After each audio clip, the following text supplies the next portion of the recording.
चाहिए, मगर लग ये रहा है कि वो बढ़ती जा रही है ख़वातीन की। आप ये देखें कि बुशरा इमरान से अब वो इमरान खान साहब का पूरा ही कुंबा इस वक्त ज़ेर हिरासत है। अलीमा खान साहिबा जो हैं और उनकी बहन उज़्मा खान साहिबा भी इस वक्त डिटेंशन में हैं, और कल जज साहब ने रिकॉर्ड ना आने पर 3 दिन की तारीख डाल दी एक स्ट्रेट अवे केस में, जिसमें नहीं चाहिए थी। मैं तोशा खाना केस पर वापस आके सिर्फ 2 से 3 जुमले इस पर बोलना चाहूँगा। तोशा केस में there is absolutely no criminality, no irregularity. Rules की माइनर वायलेशन पे आज यही बात होती रही बार बार कि क्या रूल्स की वायलेशन पे क्रिमिनल लॉ एक्शन में आ सकता है या नहीं। तोशा खाना के आज दिन तक रूल्स ही फ्रेम नहीं हुए। ये तमाम की तमाम prosecution in the first place start होना ही सिरे से गलत था। आज ये भी बात बिल्कुल क्लियर हो गई कि जो तोशा खाना ग्राफ सेट में भी जो कन्विक्शन हुई है वो भी सेट असाइड होगी स्ट्रेट अवे, क्योंकि क्लॉज 1 और क्लॉज 13 जो तोशा खाना प्रोसीजर का है वो क्रिमिनल लॉ में एक्शन प्रिस्क्राइब ही नहीं करता। ये उन लोगों के लिए एक्शन है जो बाहर से खुदा न खास्ता तोहफा वसूल करते हैं और उसका पाकिस्तान आकर जिक्र ही नहीं करते। यहाँ इमरान खान साहब और उनकी एहलिया को जैसी तोहफा मिलता है पाकिस्तान आके कैबिनेट डिवीज़न को ना सिर्फ इन्फॉर्म करते हैं, उसकी प्राइवेट अप्रेजर उसकी एवेल्यूएशन करता है, कस्टम्स के 3 ऑफिशियल्स उसको रिकन्फर्म करते हैं और एक सीनियर ऑफिशियल उसको वेरीफाई करता है। सो एक चेक लिस्ट है, 4 लोगों ने जो उसकी प्राइस का तयन किया, प्राइवेट अप्रेजर ने और जो कस्टम ऑफिशियल्स ने, इमरान खान साहब ने वो पैसे जमा कराकर वो तोहफा हासिल किया। सो इसमें कोई क्रिमिनलिटी सिरे से पाई नहीं जाती और प्रॉबेबली यही वो ग्राउंड्स हैं।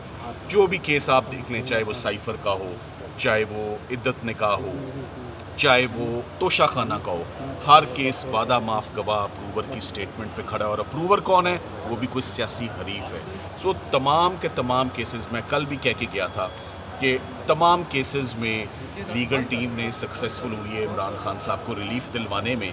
इसकी वजह ये नहीं है कि शायद कि जी हमारा बहुत बड़ा कमाल है। मैं तो कल भी कह गया था कि केसेस के पल्ले कुछ नहीं था, केसेस में क्रिमिनलिटी ही नहीं थी।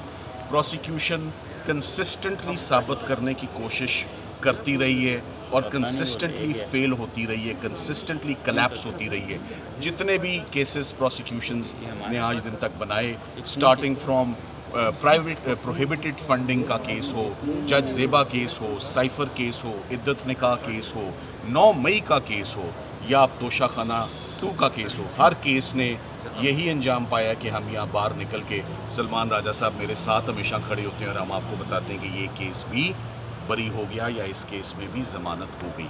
सो प्रोसिक्यूशंस 2 साल से एडमेंट हैं कि ये क्रिमिनल हैं, और जो फैसले आ रहे हैं वो एक ही बात इंडिकेट करता आ रहा है बार बार कि ये पॉलिटिकल विक्टिमाइजेशन है, और यहाँ पर not even an iota, not even a speck of criminality on part of the couple. So अब हम उम्मीद करते हैं, जो मैं उम्मीद करता हूँ ये है कि finally better sense should prevail, one must bury the hatchets. ये तो 302 के केसेस में भी ऐसा होता है कि जब बहुत अरूज पर ताल्लुकात ख़राब हो जाते हैं तो बैठकर बात होती है। ख़वातीन की हद तक बुशरा इमरान आज फाइनली मेरे रेडार पर लीगल, हमारी टेबल पे इस वक्त कोई ऐसा और मुकदमा नहीं है टू द बेस्ट ऑफ और नॉलेज जिसमें वो इस वक्त रिक्वायर्ड हों या जिसमें उनकी गिरफ्तारी जो है वो दरकार हो। हर केस में वो या बरी हो चुकी हैं या उनकी ज़मानत हो चुकी है, और हम यही उम्मीद करेंगे कि उनकी फैमिली मेम्बर्स जो बहुत अरसे से उनसे मिलना चाह रहे हैं वो उनको जाके बाजियाब करें और उनको जाके जेल से लाया जाए, और उनको मज़ीद किसी झूठे मुकदमे में उनको मज़ीद ना उलझाया जाए, ना उनको मज़ीद अरेस्ट किया जाए। इसको यहीं पर बुशरा इमरान की जो एग्नी और ऑर्डील है वो यहीं पर ख़त्म हो जाए तो बेहतर। आज 264 दिन हो गए। मैं चाहूँगा सलमान राजा साहब, जिनकी हमेशा सपोर्ट रहती है, ये आके बैठते हैं तो हमें भी